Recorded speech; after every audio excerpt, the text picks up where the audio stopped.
Hi guys, my name is Kieran of the Ones Academy.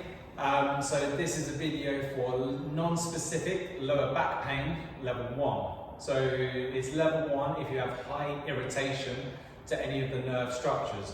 And what do we mean by high irritation? Well, you'll be holding your back a lot, hobbling around, so your gait pattern will change. The slightest thing will set off a pain issue. So it just means that the nerve is highly irritated. This does not necessarily mean that there's any or a lot of damage to that area. And we know that the longer pain goes on, the less of a relationship it has with any damage. Okay, so it's always important to know. If you've irritated a nerve and it's been quite recent, we don't know, and I recommend going to get checked out by a professional. But if this has happened on a regular basis before and you know really what it is, then this level 1 is for you. The first exercise is quite easy. It's a nice pelvic tilt. And to perform the pelvic tilt, you can either be on your back, if that's more comfortable, or on all fours. So I'll show you on the back. So in this position here, this may feel comfortable for you. Now with your pelvis, imagine you're going to rock back and forward, so it's like a bucket, tipping out, pouring in. And it's just rocking backwards and forwards. So imagine your back is going flatter and your sacrum is lifting slightly. And this is just a gentle mobilization designed just for that reason. It's just putting a little bit of tension through those nerves, through those structures, and telling them just to calm down, that everything's going to be okay. And for the mobilization, you're looking at 15-20 times, and then just relax. Okay? So that's your first goal, is to mobilize through pelvic tilts on your back. The second one is in this position, and this is called a sciatic nerve floss. And the idea is we're going to mobilize the nerve now. Now, if your nerve is highly irritable, this may feel painful at first, but I'll give you some guidance around it. So straighten one leg out. I'm straightening my left leg out, placing my hands behind my right leg, but not directly behind the knee. So I'm going to pull my hip up towards me. I'm going to straighten my leg, and I'll go to the point where I can feel the nerve irritation. So you feel a pull go from your lower back all the way through the sciatic nerve down to your knee. So if you feel that irritation, you're just going to drop off slightly, and then you're going to pump your foot as if you're pumping a pedal in your car.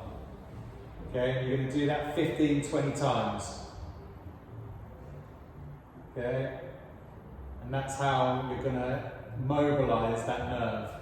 You may then want to do the other side, so straighten the opposite leg out, grab behind the leg, and then straighten your leg to the point where you feel that tension on the nerve, and then put some slack on it, and then pump your foot. 15-20 times.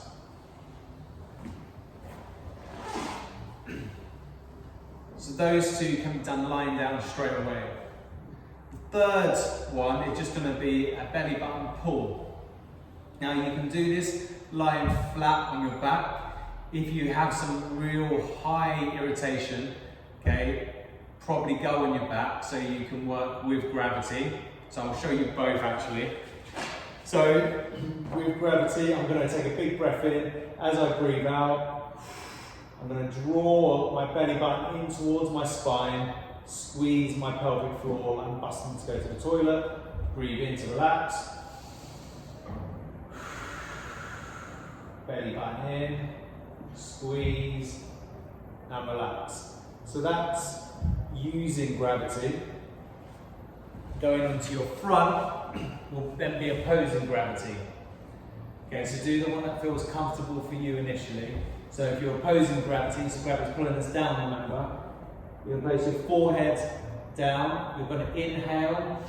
As you exhale, you're going to pull your belly button off the mat for as long as you comfortably can, and then inhale again to relax. And you're going to repeat that again about 15 times. And then afterwards you're going to feel probably a bit achy in your midsection, but it's probably going to feel better than the irritation. finally, okay, you're going to do a static bridge hold. Now, if your irritation is too high, then you may not be able to do this. That's fine. But if you can do this, then please do, because this will start getting your buttocks, your glutes, your hamstrings, and everything working how they should be. Okay? So hands by your side. You're going to try and bring your heels back so they touch the tips of your fingers. Take a big breath in. As you exhale, lift through your hips, belly button in at the top, and you're just going to try and hold that position. So you may find 5-second holds at the start is sufficient, and then relax down. And try and do it as much as you comfortably can, whilst not exacerbating the symptoms. Okay? So do these exercises on a regular basis, on a daily basis in fact. Okay, so we have the pelvic tilt, 15-20 times. The sciatic nerve floss, 15-20 times with a foot pump. Okay, the belly button draw, okay, either on your back, working with gravity, or on your front against gravity. Draw in on the exhale, 10 times. And of course, we've got the bridge at the end there. And you're going to try and hold for as long as you comfortably can, whilst minimizing any irritation. Okay? If you want any more information, or you feel that you want to become a therapist with One Zen, then go to our website, www.onezenacademy.com, and sign up. Thank you for your time, guys.